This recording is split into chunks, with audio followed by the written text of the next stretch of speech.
जैसे video editing का उन्होंने इतना ऊंचा दिखा दिया है, वेब डेवलपर से ज्यादा वीडियो एडिटर कमा रहे हैं। हाँ, एक वो तो कुछ भी स्किल्स में वीडियो एडिटिंग को इतना सुपेरियर दिखा दिया उन लोगों ने। जो बताते हैं खुद को करोड़पति।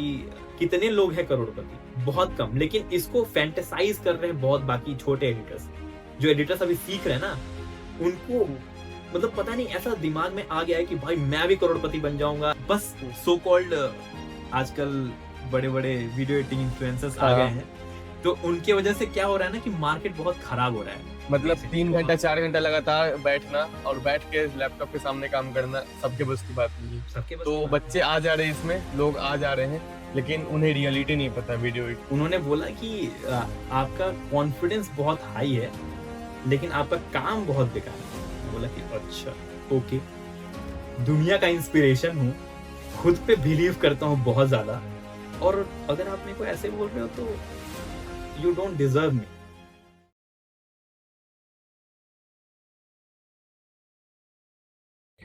सो hello everyone, welcome to Hustle Talks with Snehal podcast series. आज के जो गेस्ट है इंसेन पीयूष भैया, जिनके नाम में भी इंसेन है और इनका काम भी इंसेन वाला है। ये इंसेन एक्स मीडिया के फाउंडर है और साथ ही साथ ये क्लिकेन और स्किल सेवा जैसा जो स्टार्टअप है वो बिल्ड कर रहे हैं। और साथ ही साथ इनका जो डेली रूटीन मैं आपको बता दूं, सुबह उठते हैं, आईआईटी में जाकर के गेस्ट लेक्चर देते हैं, वापस आकर के सो जाते हैं, फिर उठते हैं, फिर दूसरे कॉलेज में जाकर के गेस्ट लेक्चर देते हैं, वापस आकर के सो जाते हैं।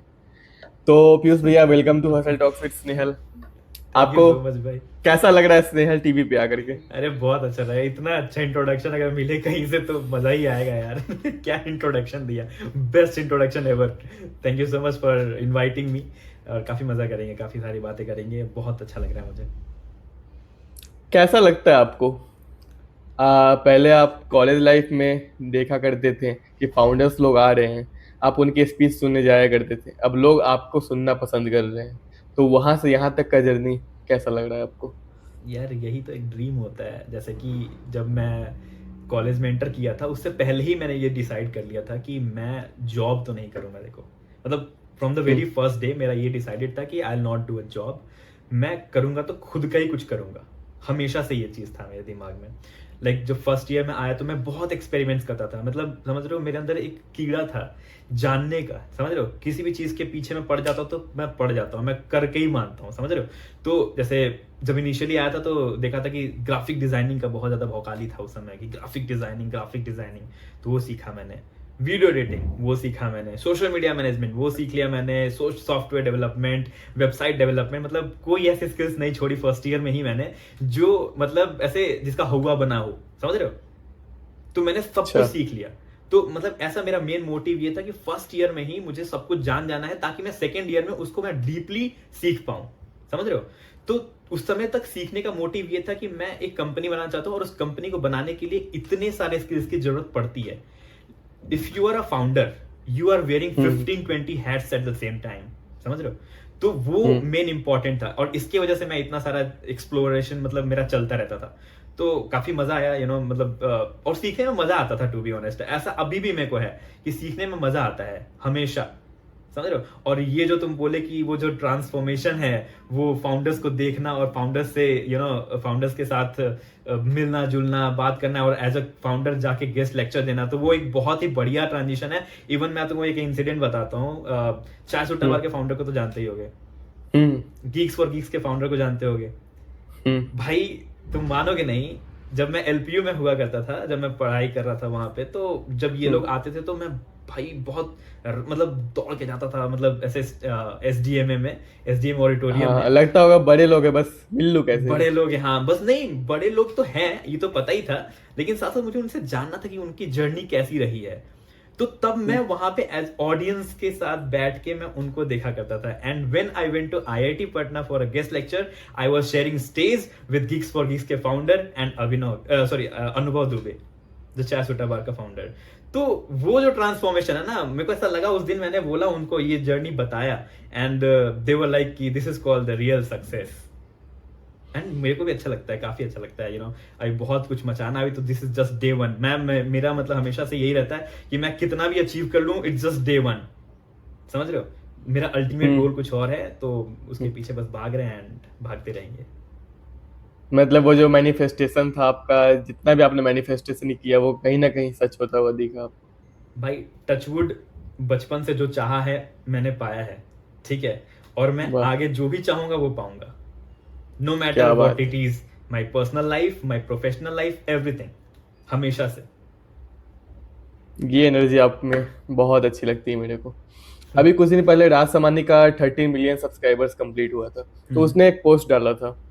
उस पोस्ट ने उसमें बताया था कि वो पॉडकास्ट इसलिए स्टार्ट किया था क्योंकि वो जानना चाहता था टॉप 1% जो हैं वो कैसे खेल रहे हैं, वो कैसे सोच रहे हैं।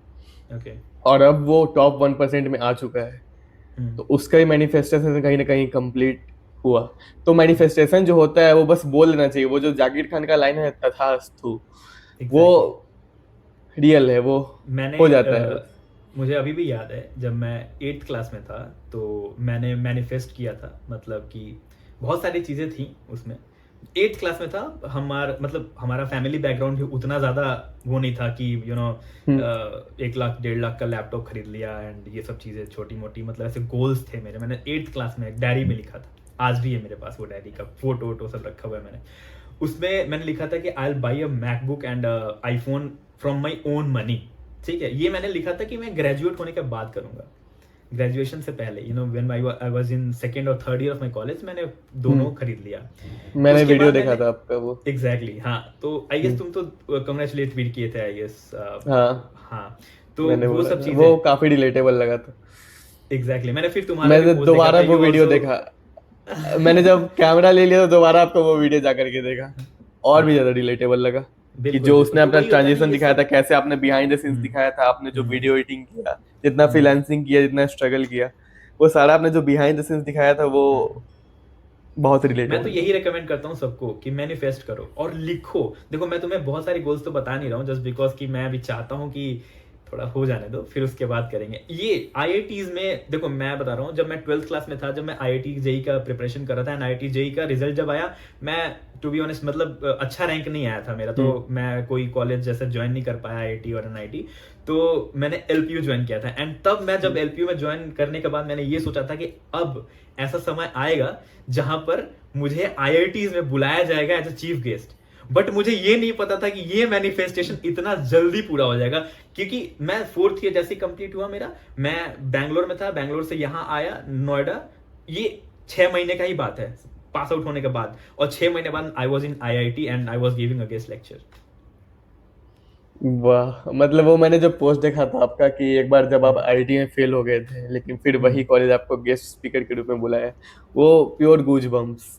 यार भाई सही बात है, मतलब मुझे खुद बिलीव नहीं हो रहा था, मैं वहां तो इमोशनल हो गया था कि सच में, क्या सच में मैं आईआईटी में हूँ और यहाँ पे मैं गेस्ट लेक्चर देने आऊँ। आज मैं, मतलब एक सपना था आईआईटी में पढ़ना, और आज उन बच्चे जो पढ़ रहे हैं उनको मोटिवेट करके आ गया मैं वहां पे।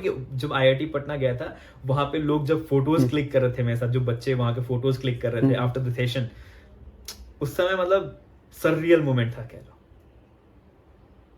बेस्ट मोमेंट पूरा था। रिकॉल हो रहा होगा जितने पूरा भी। रिकॉल, एक एक बंदा आया, ही टुक आवर ऑटोग्राफ एंड उसके बाद मतलब एक बंदा आया, वो पैर मतलब टच किया। मैं बोला भाई ये इतना अचीव कर लिया क्या मैंने, जो ये मैं डिजर्व करता हूँ। मतलब क्वेश्चंस मेरे को खुद से ही आते हैं, मेहनत भले हम जितना कर लें, जितना भी कुछ कर लें, बट मतलब मुझे अभी तक विश्वास सा नहीं होता ये सब चीजें मतलब कैसे हुई, मतलब क्योंकि मैं कभी पीछे जैसे मुड़ के जब देखता हूँ ना कि हमने जो हसल करी है, वो आगे आने वाले रिजल्ट्स दिखते नहीं थे तब। मतलब ऐसा लगता नहीं था कि यार इतना कुछ कर लिया हमने और कि हम ये डिजर्व कर पाए। अभी तुम एलपीयू में, आई गेस जब मैं आया था तो तुम भी तो साथ में थे, तुमने देखा होगा कि कितने सारे बच्चे ऐसे पीछे थे एंड दे वर लाइक कि भैया मेरे को आपसे बात करने, आपका फोन नंबर दे बच्चे दो, आपको ये कर सुनना दो। पसंद कर रहे हैं। Exactly exactly. तो वो मुझे लगता है कि अब इससे बेस्ट मोमेंट कुछ हो ही नहीं सकता है for a hmm, dreamer, for a Hustler, for a person जिसके बड़े बड़े सपने हो, समझ रहे हो। इससे बढ़िया मोमेंट नहीं हो सकता है किसी के लाइफ में, इतना वो तो है। प्यार। आपका एक यूट्यूब चैनल भी है, मैं आपको याद दिला दूं। हाँ यार, क्या बताऊं मैं तो खुद चाहता हूँ एक्टिव होना, लेकिन वही बात है कि मल्टीपल चीजों चीजों को एक साथ जब करते हो आप तो थोड़ा सा टाइम देना मुश्किल होता है। लेकिन हाँ, ऑब्वियसली हाँ। इतना ज्यादा रिक्वेस्ट आता है बच्चों का कि भैया प्लीज आपके वीडियोस मतलब देखने का मन करता है। वीडियोस बनाओ, बच्चे वीडियोस बनाओ। हाँ वीडियोस बनाओ, और बहुत सारे बच्चे ऐसे हैं कि मेरे पहले के वीडियोस देखते रहते हैं, मतलब पहले के वीडियोस का देखता हूँ एनालिटिक्स, तो उसमें व्यूज आते हैं, तो मेरे को मन करता है यार वीडियो बनाने का, बट हाँ मैं खुद ट्राई। जब मैंने ये यूट्यूब स्टार्ट किया था तो जो एडिटिंग का जो रेफरेंस था या फिर जो वीडियो बनाने का रेफरेंस था, मैं हमेशा सर्च करता था इंसेंट पीयूष, इंसेंट पीयूष, इंसेंट पीयूष, यूट्यूब पे जाकर के। अगर एक होता कोई ऐसा टूल जो कि कैलकुलेट कर देता कि इंसेंट पीयूष सबसे ज्यादा किसने सर्च किया होगा, तो वो स्नेहल टीवी के अकाउंट से जाता। अरे यार मतलब टू बी ऑनेस्ट भाई, इससे बड़ी चीज क्या हो सकती है, ये भी एक विन है भाई मेरे लिए। अब ऐसे ऐसे मेरे नाम मतलब के भाई लोग। आगे इंसेन, अच्छा क्या इसके पीछे की कहानी है? जैसा कि मैंने तुम्हें बताया, फर्स्ट ईयर में मैं बहुत एक्सप्लोर किया करता था, मतलब हर एक चीज के पीछे पड़ जाता हूँ, तो मैं पागलों की तरह पीछे पड़ जाता हूँ, मैं उसके मतलब उसको करके ही रहता हूँ। तो इसका मतलब समझ रहे हो, पागलों की तरह, मैंने जो वर्ड बोला अभी पागल, मैं सोचता था कि मेरे को लोग पागल बोले, समझ रहे हो, पागल किस चीज के लिए, चीजों को पाने के लिए, चीजों को करने के लिए। तो मैंने गूगल पे सर्च किया कि मैं पागल को क्या कह सकता हूँ, मतलब इंग्लिश में। तो उसमें बहुत सारे ऐसे इंग्लिश वर्ड्स आए थे, जैसे क्रेजी पीयूष। क्रेजी पीयूष मतलब मजा नहीं आया, समझ रहे हो। क्रेजी पीयूष से थोड़ा सा ऐसा समझ में आ रहा है कि मतलब मैं कुछ ऐसा अद्भुत करने वाला, जैसे होता है ना क्रेजी XYZ जो चैनल है, देखा होगा तुमने, जो बड़े बड़े एक्सपेरिमेंट्स करता है, उड़ाता रहता है, बम फोड़ता रहता है। तो वैसा मेरा मतलब कंटेंट था नहीं। मैंने सोचा कि इंसेन पीयूष, फिर इंसेन पीयूष लिख के आया था, मतलब इंसेन पीयूष अच्छा लग रहा है तो एक बार देखते हैं। तो मैंने ऐसे इंसेन पीयूष रखा था, क्योंकि मैं एक ऐसा मतलब मेरे अंदर पागलपन बचपन से यार, मतलब तुम्हें क्या बताऊं, अगर मैं किसी चीज के पीछे पड़ जाता हूँ तो सच में पा लेता हूँ, ऐसा है। टच वुड अभी तक ऐसा हो रहा है। हम्म। अच्छा, आपने बोला अभी आपने बहुत सारा ट्राई किया फर्स्ट ईयर में, website development, graphic designing, video editing, social media management. तो इन सब ये सारे चीज ट्राई करने के बाद आपने वीडियो एडिटिंग ही क्यों चुना एज ए करियर? देखो मैं वो मानता हूँ कि अगर किसी चीज पे आप काम कर रहे हो, ठीक है, और वो काम आपको रात के 2 बजे तक सोने नहीं दे रहा है, सुबह के 5 बजे तक सोने नहीं दे रहा है, अगले दिन 2 दिन तक मान लो सोए ही नहीं आप, या फिर आपको कोई भी बंदा या कोई भी इंसान आपको उठा के रात में बोलता है कि भाई ये काम कर दो, तो तुम सो रहे हो, तो सोचो कि वो काम तुम्हारा है। तो ऐसे ही था मेरे लिए एडिटिंग। जब मेरे को रात में 3 बजे भी कोई अगर बोलता कि भाई उठ के ये एडिट कर दो, तो मैं कर सकता था।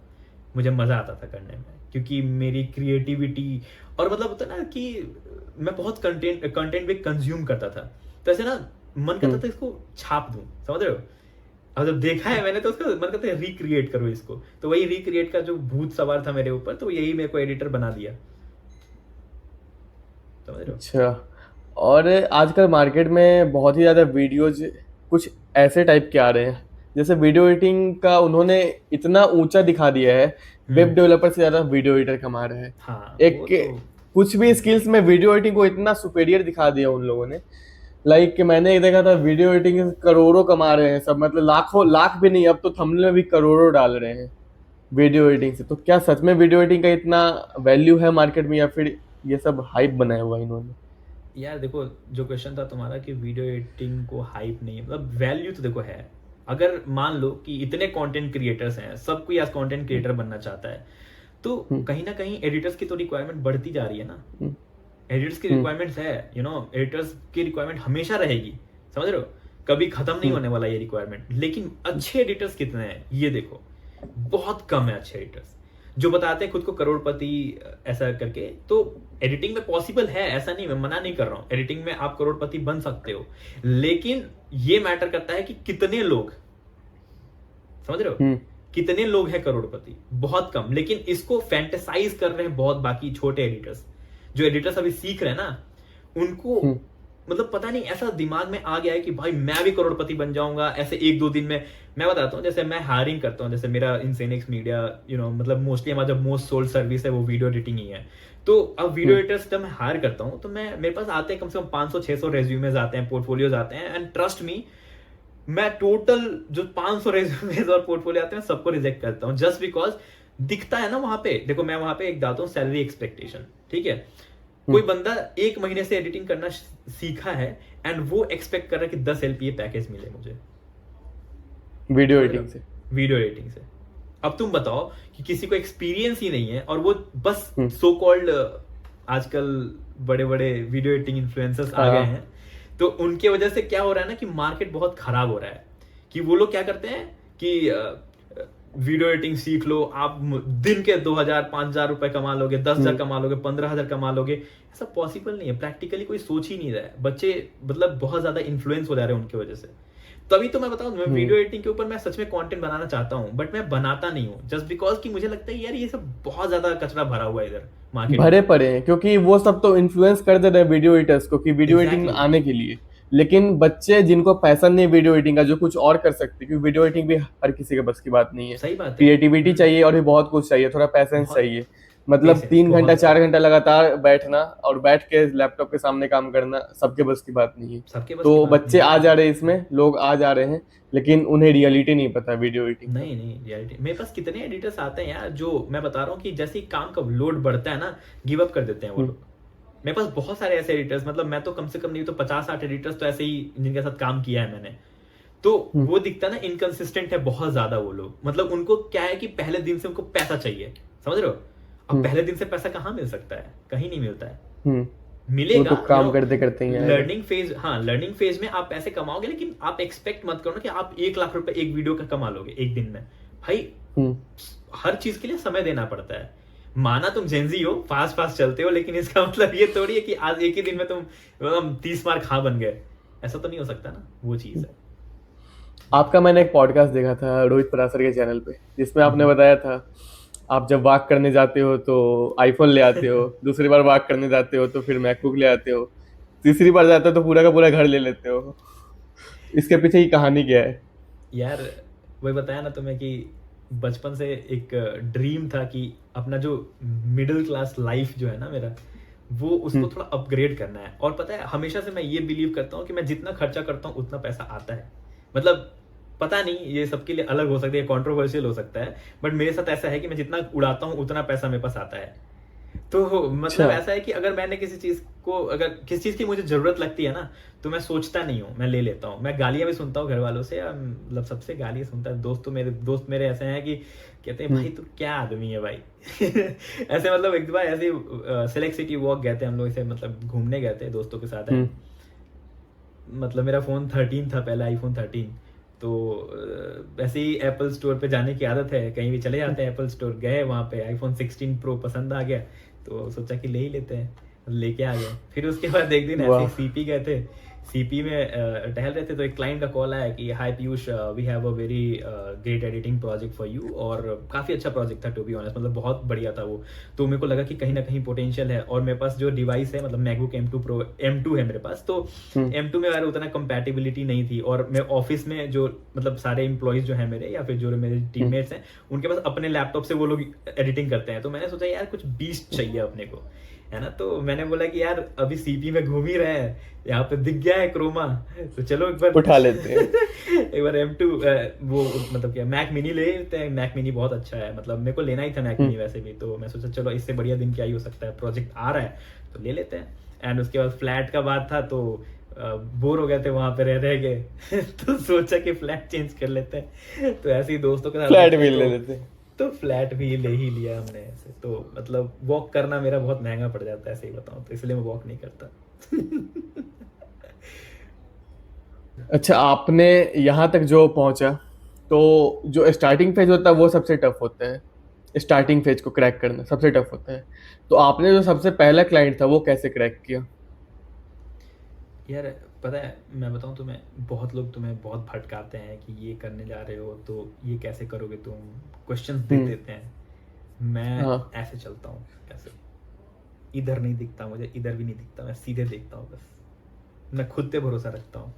अगर मैंने, सही बताऊँ मतलब, कभी सुना ही नहीं मैंने किसी का। अगर सुना होता तो मैं आज वीडियोस नहीं बना पा रहा होता, मैं खुद मतलब प्लेसमेंट पैकेज नहीं छोड़ा होता। On hmm, campus placement 12 LPA का था मेरा, मैंने उसको छोड़ दिया।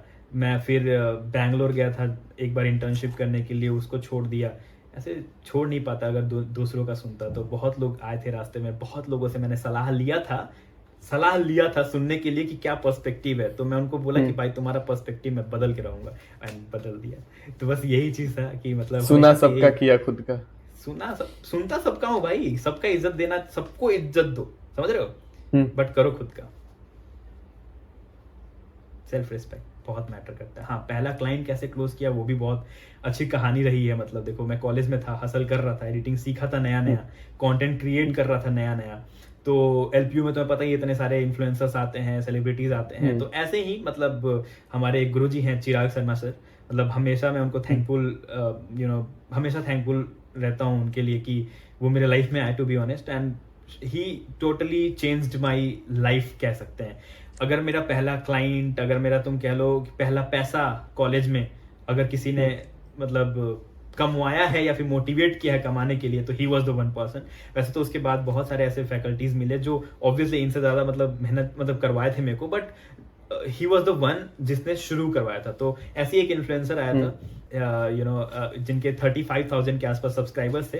तो ऐसे ही मैंने उनसे बस एक फीडबैक लिया था कि भैया ये मेरा कंटेंट है, मैं भी कंटेंट क्रिएट करता हूँ, एक बार चेक करो कैसी एडिटिंग है। तो उन्होंने बोला कि भाई क्या एडिटिंग है, फाड़ एडिटिंग है, मतलब एकदम। कहते हैं कि मेरा एडिट करोगे? मैं बोला कि क्यों नहीं, मौका दो। तो कहते हैं कि मैं पे करूंगा इसके लिए। मैं बोला है, एडिटिंग से पैसे मिलते हैं? पैसे मिलते हैं? बोला ठीक है, तो कितना पे करोगे आप? तो कहते हैं कि 150 रुपया है एक एडिटिंग का। ठीक है, तो मैं बोला कि अच्छा 150 रुपये एक शॉर्ट्स का है, इतना पैसा मिलता है? क्योंकि 150 रुपये भाई कॉलेज में है हम, तो ऐसा लगता है कि बहुत एडिटिंग का रहता पैसा है जब ऑब्वियसली तक भाई। फर्स्ट इनकम नहीं हुआ हो, तो उस टाइम तो और बस कैसे भी एग्जैक्टली हो जाए। तो उनका पहला वीडियो एडिट किया मैंने, ठीक है, और उस एडिटिंग एक वीडियो जो मैंने एडिट किया था उस पर 2 मिलियन व्यू चले गए। फिर उसके बाद 2 उन्होंने मिलियन 2 मिलियन व्यू चले गए। फिर उसके बाद उन्होंने 10 और कंटेंट रिकॉर्ड किया सेम टाइप का, एंड उन 10 कंटेंट ने बहुत अच्छा परफॉर्म किया। तो तब से वो आज तक हमारे साथ जुड़े हुए हैं। वी आर वेरी ग्रेटफुल कि वो हमेशा अभी तक हमारे साथ है। हाईएस्ट पेइंग प्रोजेक्ट अब तक का क्या रहा है आपका? कितना? यार वीडियो एडिटिंग में पूछ रहे हो या फिर मल्टीपल ऐसे? वीडियो एडिटिंग में।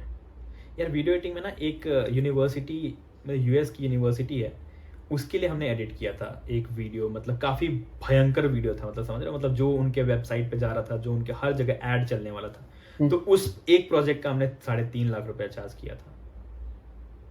3.5 लाख? क्योंकि वो प्रोजेक्ट भी चला था 2 महीने, मतलब 2 महीने तक रोज कुछ ना कुछ उस पर चेंजेस हो रहे हैं, कुछ ना कुछ चल रहा है। तो वैसे कोटेशन तो बहुत कम ही था, कोटेशन तो ऐसे 1 लाख के आसपास था, लेकिन वो बढ़ता गया चेंजेस की वजह से। हम लोग 3 इस चेंजेस पॉडकास्ट के बाद मैं फिर से वीडियो एडिटिंग एक बार ट्राई करूंगा अच्छे से करने का। तीन चेंजेस हम फ्री देते हैं, एंड उसके बाद आफ्टर दैट 3 चेंजेस कोई भी अगर एडिट करवाता है तो फिर हम बढ़ाते जाते हैं। एंड उसके बाद वैसे है ना कि उन्होंने बहुत सारे और भी चीजें करवाई उसमें, तो उनको भी लाइक वर्थ इट था। वो उनका वीडियो बहुत अच्छा चला, वो बहुत अच्छा चला, मतलब मिलियंस में व्यूज है उस पर। सोचो किसी यूनिवर्सिटी के वीडियो पे अगर मिलियंस में व्यूज आ रहे हैं, तो वो चीज़ है। अच्छा, एक बहुत ही अच्छा एक लाइन है, कनेक्टिंग ये डॉट्स। तो आपने इतना सारा कुछ किया कॉलेज लाइफ में, तो अब कहीं ना कहीं डॉट कनेक्ट हो रहा होगा। तो मैं ये जानना चाहता हूँ, या फिर हमारी ऑडियंस ये जानना चाहती है कि इनसेन पीयूष की अभी सोर्स ऑफ इनकम क्या क्या है? सिर्फ वीडियो एडिटिंग नहीं, मतलब मल्टीपल सोर्स ऑफ इनकम है आपके, वो क्या क्या है? देखो पहले तो मैं बता दूं तुम्हें कि जब मैंने स्टार्ट किया था तो मैंने अमन दत्तराव भैया का एक वीडियो देखा था स्टार्टिंग में, कि फाइनेंशियल फ्रीडम एट 20 करके ऐसा वीडियो था उनका शायद। तो वो वीडियो मैंने देखा था, उसमें उन्होंने बोला था कि if you want to live a good life, luxury life, then you should have multiple sources of income. तो तब से मैं मल्टीपल सोर्सेज ऑफ इनकम पे ध्यान देता हूँ। तो अब मल्टीपल सोर्सेज में तो चलो इतना भी कुछ एज नहीं हुआ है ज़्यादा कि मतलब बहुत सारे मैंने ऐसे सोर्सेज बना लिए, लेकिन हाँ इतना है कि मैंने एनफ एक हेल्दी, एक अच्छा लाइफ जीने के लिए बना रखा है। जैसे कि यूट्यूब पहला, उसके बाद मेरा कंपनी है उसमें लाइक इंसेनिक्स मीडिया, वहाँ से स्किल सेवा कोर्सेज वगैरह हम लोग करते हैं, एंड अफोर्डेबल है बहुत ज़्यादा, तो उसमें उतना प्रॉफिट नहीं, but still it's a profitable company, तो हम वहाँ से करते हैं। क्लिकइन अभी हमने CRM प्लेटफॉर्म बनाया है, जो सॉफ्टवेयर SaaS कंपनी है हमारा, चौथा ये है हमारा कंपनी। एंड उसके बाद मैं एफिलिएट मार्केटिंग से अच्छा खासा पैसा कमाता हूँ, मतलब टू बी ऑनेस्ट सबसे ज़्यादा पैसा तो एफिलिएट से ही आता है, पूछना मत कितना, पहले ही बता दे रहा हूँ। ओके, एंड देन उसके बाद मतलब ये 5 हो गए, एंड बहुत सारे और भी सोर्सेज, जैसे कि मैं UGC वीडियोस वगैरह बना देता हूँ किसी ब्रांड्स के लिए जो अच्छा पैसा देते हैं, ठीक है। एंड कंसल्टेंट हूँ मैं बहुत सारे छोटे छोटे स्टार्टअप्स में, तो वहाँ पे इक्विटी शेयर्स या फिर वहाँ पे मतलब मंथली कंसल्टेंसी फी लेता हूँ मैं। टॉपमेट पे मैं कंसल्टेंट हूँ, टॉपमेट पे मेरे अच्छे मतलब थोड़े बहुत बुकिंग्स आ जाती हैं, तो मतलब काफ़ी सारे बच्चों का हेल्प करते हैं, तो छोटा मोटा एक टॉक होता है नॉर्मल। तो बहुत सारे फ्री भी होते हैं, बहुत सारे पेड भी होते हैं। तो ये 8 सोर्सेज ऑफ इनकम। अब 2-3 छूटे भी होंगे तो चलो कभी बता देंगे तुम्हें। अब कितना? कितना तो यार नहीं बता पाऊंगा तुम्हें, क्योंकि ठीक है, इनडायरेक्टली बता दीजिए। आई जैसे बिलीव अब तुम्हें तो पता चल ही गया होगा कि वॉक पे जाता हूँ खरीद लेता हूँ, तो समझ में तो आना चाहिए तुम्हें तो कितना। इनडायरेक्टली तो कुछ तो हिंट जिससे पब्लिक समझ जाए। मतलब वही है, 7-8 फिगर तक हो जाता है 7-8 फिगर? month। वाह, कैलकुलेट करेंगे पॉडकास्ट के बाद। बिल्कुल। आपने जो भी किया या फिर आपने जहां भी जाकर के अपना स्पीच दे करके आया या फिर पॉडकास्ट पे जो भी बोला है, आपका जो कॉलेज लाइफ है वो एक कॉलेज स्टूडेंट का ड्रीम कॉलेज लाइफ है। बच्चे हसल तो करना चाहते हैं लेकिन उन्हें पता नहीं है कि क्या क्या ऑप्शंस है, स्टार्ट कैसे करें। तो कॉलेज स्टूडेंट्स के लिए आपका क्या सजेशन है? First year best year to experiment, you know. अच्छा। थोड़ा बहुत क्लासेस नहीं भी जाओगे ना, थोड़ा बहुत अगर इधर उधर कुछ भटक भी गए सीखते सीखते, तो कोई दिक्कत नहीं होता है। मैं तो फर्स्ट ईयर को समझता हूँ the best golden period of a life. पूरे लाइफ का एक गोल्डन पीरियड था first year of college. First year of college में तुम इतनी सारी चीजें एक्सपेरिमेंट कर लो, इतनी सारी चीजें एक्सप्लोर कर लो, तुम्हें खुद ही रोड मैप बनता दिख जाएगा। मैं तुम्हें तभी, तुमने मेरे से स्टार्टिंग में पूछा था ये फर्स्ट ईयर में जब तुम आ रहे थे हाँ। कि भैया करना क्या चाहिए, मैं तुम्हें बोला था जितना ज्यादा हो सके जस्ट फक अराउंड। मेरे को याद है मैंने आपसे पूछा था सीए में भैया नंबर कैसे आएंगे फर्स्ट, और वो फर्स्ट एंड लास्ट कन्वर्सेशन था आपका एकेडमिक से रिलेटेड। उसके बाद हमारा एकेडमिक्स का कोई भी कन्वर्सेशन नहीं रहा, क्योंकि ये चीजें क्लैरिटी अपने आप आते गया कि करना क्या लाइफ में। आपके लाइफ का सबसे बड़ा टर्निंग पॉइंट जब आपने डिसाइड कर लिया कि हाँ अब जॉब छोड़ देना है, अब यही करना है। देखो मतलब टर्निंग पॉइंट तो यार हर मोमेंट पे मेरे को टर्निंग पॉइंट ही लगता है, सही बताऊं तो। बहुत सबसे बड़ा टर्निंग पॉइंट तो ऐसा था कि मैं ऑफिस में जहाँ पे बैंगलोर में इंटर्नशिप करने के लिए मैं गया था, तो ऐसे मोटिव तो यही था कि मैं सीखने जा रहा हूँ, वहाँ पे कल्चर सीखने जा रहा हूँ कि कैसे चीज़ें चलती हैं, कैसे कंपनी चलाई जाती है। क्योंकि मैं ये बिलीव करता हूँ कि अगर सीधे आप डायरेक्टली कूद जाओगे किसी चीज़ में, तो आप बिना सीखे किसी चीज़ में कूद जाओगे ना, तो you will and up wasting time. तो मैंने इसलिए एक इंटर्नशिप लिया था बैंगलोर में, एंड मैं वहां पे जाके सीखना चाहता था। बट हाँ, एंड में ऐसा कुछ हुआ कि यार मुझे ना ऐसा हिट हुआ कि मैं इनके लिए जो चीज कर रहा हूं, अगर मैं वो खुद अपने लिए करूं तो क्या पता वो शायद मेरा लाइफ बदल सकता है। समझ रहे हो? मैं जो चीजें करता था, मेरे पास जितना ज्ञान था, मेरा ज्ञान वो यूटिलाइज नहीं कर पा रहे थे। समझ रहे हो? मैं ओपन था उस चीज के लिए। I was open to give all the knowledge that I had that time।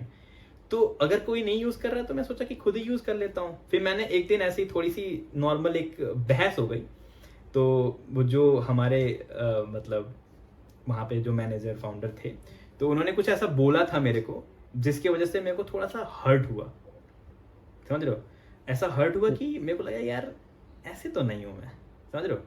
उन्होंने बोला कि आपका कॉन्फिडेंस बहुत हाई है लेकिन आपका काम बहुत बेकार है। मैं बोला कि अच्छा ओके, दुनिया का इंस्पिरेशन हूँ, खुद पे बिलीव करता हूँ बहुत ज़्यादा, और अगर आप मेरे को ऐसे बोल रहे हो तो यू डोंट डिजर्व मी। तो मैंने अगले दिन सैटरडे छोड़ दिया। फ्राइडे को ये कांड हुआ था। आफ्टर टाउन हॉल में पिज्ज़ा वज़्ज़ा खाया मस्त दोस्तों के साथ वहाँ पे, एंड सुबह मैंने रेजिग्नेशन मेल डाल दिया था। मैंने बोला कि अब करूंगा तो अपना ही करूंगा, एंड घर पे नहीं बताया था ये बात। घर पे 4-5 महीने बाद बताया, जब मेरे पास अच्छा खासा पैसा था। मैं घर पे मम्मी के लिए गोल्ड के कुछ वो ज्वेलरी लेके गया था, पापा के लिए कुछ लेके गया था, भाई के लिए कुछ लेके गया था, एंड तब मैंने बताया कि फाइनली आई रिजाइंड। 3-4 महीने पहले, आपको बताया नहीं था। गुस्सा करने के बजाय हैप्पी।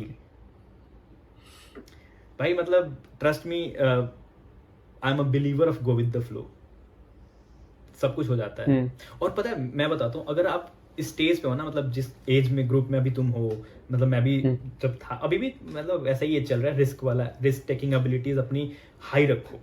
भाई अगर तुम रिस्क नहीं लिया ना, अगर तुम पहले से ही बहुत कंफर्टेबल हो गए, मेरे बहुत सारे ऐसे दोस्त हैं जिनको मैं बोलता हूँ कि भाई तू कुछ कर सकता है, अंदर पोटेंशियल है, तू लिटरली कुछ कर सकता है, वो लोग कहते हैं कि मुझे स्टेबल होना है। Stable at below 25 age is just shit, to be honest.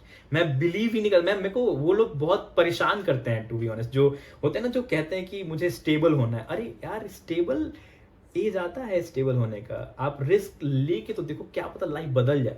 मैं रेकमेंड नहीं करूंगा ये चीज, क्योंकि ऑब्वियसली सबके लाइफ में रिस्क अच्छा ही नहीं होता है, रिस्क टेकिंग यहाँ पे अगर वो एबिलिटी होता है, वो भी सबके पास नहीं होता है। एग्जैक्टली तो अगर आपके अंदर पोटेंशियल है, अगर आपको दिख रहा है, लोग तारीफ कर रहे हैं आपके काम की, आपके चीजों की, तो आप क्यों नहीं ले रहे हो रिस्क?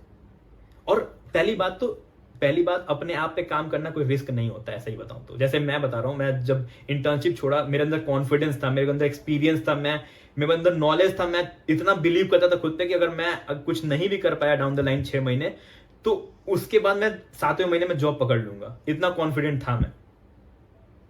अगर खुद पे भरोसा है तो यू कैन डू एनीथिंग। तो जो आपने इतना रिस्क लिया टाइम पे, इतने बड़े बड़े रिस्क लिए, इतने बड़े बड़े डिसीजन, कभी ऐसा हुआ हो कि डाउनफॉल का ऐसा सिचुएशन आया हो तो मन किया हो कि यार छोड़ देते हैं, ऐसा कभी फील हुआ है? डाउनफॉल उसके लाइफ में आता है जो प्लान बी रखता है। वाह। मेरे पास प्लान बी कभी हुआ ही नहीं आज तक। मैं प्लान बी रखता ही, मैं प्लान बी में भरोसा ही नहीं रखता। जो भी होगा वही, जो मैंने सोचा है वही होगा। अगर मैं पीछे पड़ जाऊंगा तो कर ही रहूंगा। मैं तो बोला ही तुम्हें, मैं जो जिसके पीछे पड़ जाता हूँ, जिस चीज के पीछे मैं हासिल करके रहता हूँ। ये मैं बहुत, मतलब समझ रहे हो, मैं जिद्दी इंसान हूँ इस चीज के लिए बहुत ज्यादा। मतलब मैंने मैनिफेस्ट किया था कि मैं ऑफिस लूंगा बाय द एंड ऑफ 2025। 2025 के मिड में ले लिया ऑफिस। टाइम से पहले। मैं टाइम से पहले, मतलब इतना है कि अगर मैं चाह लूँ ना तो मैं कर लूंगा, ये चीज़ है। मतलब मैं भरोसा रखता हूँ। और मुझे ना, मैं सही बताऊँ तो नज़र में तो लोग बिलीव करते हैं, बट मैं भी थोड़ा बहुत करता हूँ, बट ज़्यादा नहीं बिलीव करता। क्योंकि और किस्मत, लोग कहते हैं कि मेरी लकीरों में कमी है और इस वजह से मैं नहीं कर पा रहा हूँ। ये लकीर बदले जा सकते हैं, समझ रहे हो। किस्मत में सबके किस्मत लिख के नहीं आती है भाई। मतलब पता नहीं, मैं इसमें रॉन्ग भी हो सकता हूँ, गलत भी हो सकता हूँ, बट मेरे को ऐसा लगता है कि अगर आप सच में मेहनत करोगे ना, तो किस्मत की लकीरें कहते हैं लोग, वो सब बदल जाती है। किस्मत बदली जा सकती है। प्रेमानंद महाराज ने कहा था, मतलब टू बी ऑनेस्ट मैं प्रेमानंद महाराज को बहुत फॉलो करता हूँ, तो उन्होंने ऐसा बात बोला था कि किस्मत में अगर चीज कोई नहीं है, ठीक है, और तुम उसको पाना चाहते हो, तो शिद्दत से पीछे पड़ जाओ, मिल जाएगा। लास्ट में एक एडवाइस कॉलेज स्टूडेंट्स के लिए। कॉलेज स्टूडेंट्स के लिए मैं तो बस यही बोलना चाहूँगा फिर से कि फक अराउंड। जितना ज़्यादा चीज़ों में व्यस्त हो सकते हो व्यस्त रहो। मतलब कुछ भी ऐसा ना, खाली मत बैठो यार, 1 मिनट के लिए भी खाली मत बैठो। भाड़ में गया वर्क लाइफ बैलेंस, क्या होता है? ये सब कुछ नहीं होता है भाई। Just believe in your self, काम करो, मेहनत करो, दबा के काम करो। मतलब ऐसा कि भूल जाओ सब कुछ कि क्या चल रहा है सराउंडिंग में, समझ रहे हो। खूब मेहनत करो, खूब, मतलब इतना कि सामने वाले आसपास वाले लोग तुम्हें कहें कि भाई कितना काम करोगे भाई, समझ रहे हो। ऐसे बोले ये वाले, जिस दिन बोलने लगे ना लोग, तो समझो कि तुम अच्छा कर रहे हो। हाँ, ये भी चीज इंपॉर्टेंट है कि काम करो तो डायरेक्शन में काम करो। ऐसा नहीं कि मतलब आप पूरा मेहनत कर रहे हो ऐसी चीजों में जहां पे जिसका कोई एंड रिजल्ट नहीं होता है, समझ रहे हो। तो वो भी मत करो। आप सीनियर से सलाह लो, ना हो मतलब अगर कोई सीनियर नहीं है बढ़िया, तो यू कैन कॉन्टैक्ट मी। मतलब मैंने एक कम्युनिटी बना रखी है इंसेन गैंग करके, जहाँ पे बहुत सारे जूनियर्स हैं, बहुत सारे ऐसे लोग हैं जो टू बी ऑनेस्ट मेरे को हमेशा मैसेज करते रहते हैं कि भैया ये चीज़ जानना चाहता हूँ मैं आपसे, इसमें गाइडेंस चाहिए। इवन मैं टॉपमेट पे भी हूँ, इवन मैं इंस्टाग्राम पे भी सबका रिप्लाई कर देता हूँ। तो कहीं भी you can, I am very reachable to be honest. मतलब क्योंकि मैं देखा हूँ ना वो लाइफ, मैं भी बहुत कंफ्यूज हुआ करता था फर्स्ट ईयर में। तभी तो मैं बता रहा हूँ तुम्हें कि मैंने हर एक स्किल सीख ली, क्योंकि उस समय पे मेरे को कोई हेल्प करने के लिए था नहीं। तो मैं नहीं चाहता कि वापस से कोई ऐसा बंदा या बंदी कोई मेरे तरह फंसे कि भाई वो कंफ्यूजन में रहे, है ना। वो मुझे नहीं चाहिए बिल्कुल भी। एंड तभी मैंने एक इनिशिएटिव शुरू किया विद शैली गोयल एंड रोहित परासर, स्किल सेवा जो कम्युनिटी हम बना रहे हैं, एक ऐसा एक प्लेटफॉर्म बना रहे हैं जहां पर वो सारे स्किल्स हम पढ़ाने वाले हैं या बताने वाले हैं, सिखाने वाले हैं कह लो, जहां पर आपको मतलब पहले दिन से कमाने में पैसे कमा सकते हो आप। इवन आपको गाइडेंस मिलेगा, ऐसे ऐसे ट्यूटर होंगे वहां पे जो मतलब प्रूवन होंगे, यू नो, जो जिन्होंने पैसे कमाई हैं, समझ रहे हो, जिन्होंने अच्छे खासे पैसे कमाए हैं उन स्किल से, तो वही वो स्किल सिखाएंगे। तो सोचो कितनी अच्छी चीज है ये।